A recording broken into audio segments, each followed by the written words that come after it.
બકરું કાઢતા ઊંટ પેઠું. ગુજરાત સરકારના ગળે ગાળિયો ભરાયો. હવે ફિક્સ પે પ્રથા નાબૂદની માંગ ઉઠી. જૂની પેન્શન યોજનાની માંગ પૂર્ણ કરીને સરકારી કર્મચારીઓને દિવાળી ગિફ્ટ આપવાની લાઈમાં સરકારને ગળે ગાળિયો ભરાયો છે.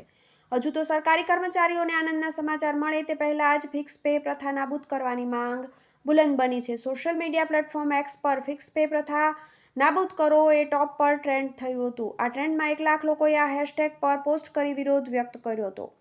આમ સરકારી કર્મચારીઓના મનામણા વચ્ચે ફિક્સ પગારદારો વિફર્યા છે. ફિક્સ પે પ્રથાનો ભારે વિરોધ. ગુજરાતમાં છેલ્લા ઘણા વખતથી ફિક્સ પે સિસ્ટમ હટાવવા માંગ કરાવવામાં આવી રહી છે. મહત્વની વાત એ છે કે અન્ય રાજ્ય કરતાં ગુજરાતમાં સૌથી ઓછું ફિક્સ વેતન આપવામાં આવી રહ્યું છે.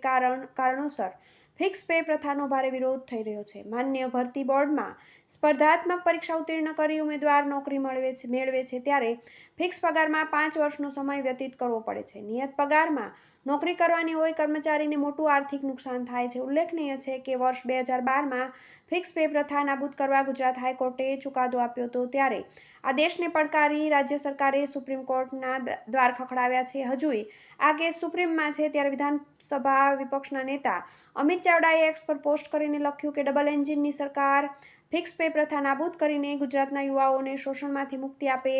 સરકાર સુપ્રીમ કોર્ટમાંથી કેસ પાછો ખેંચે. સોશિયલ મીડિયામાં ફિક્સ પે પ્રથા નાબૂદીનો મુદ્દો છવાયેલો રહ્યો હતો.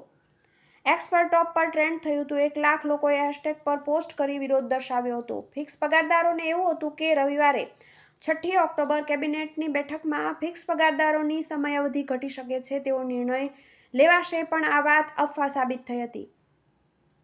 માત્ર વર્ષ 2005 પહેલાના કર્મચારીઓને જૂની પેન્શન યોજનાનો લાભ મળશે તેવી જાહેરાતના પગલે ફિક્સ પગારદારો વિફર્યા હતા. બીજી તરફ આપ પ્રદેશ પ્રમુખ ઈશુદાન ગઢવીએ એવો પડકાર ફેંક્યો કે સરકારમાં તાકાત હોય તો ફિક્સ પે પ્રથા નાબૂદ કરે. જો આ નિર્ણય લેવાશે તો હું જાહેરમાં અભિનંદન પાઠવીશ. આમ જૂની પેન્શન યોજનાનો લાભ આપવાની લાઈમાં સરકારને ગળે હાડકું ભરાયું છે. હવે ફિક્સ પે પ્રથા નાબૂદીના મુદ્દે સરકાર સામે મોટું આંદોલન થાય તો નવાઈ નહીં.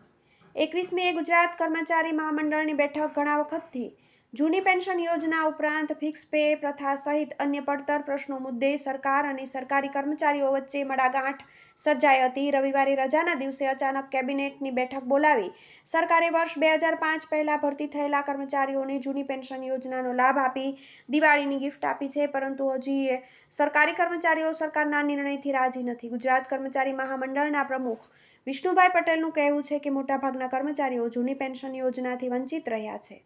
સરકારે તાકીદે કર્મચારીઓને જૂની પેન્શન યોજનાનો લાભ આપવો જોઈએ, કેમ કે લાખો કર્મચારીઓ આ લાભથી વંચિત છે.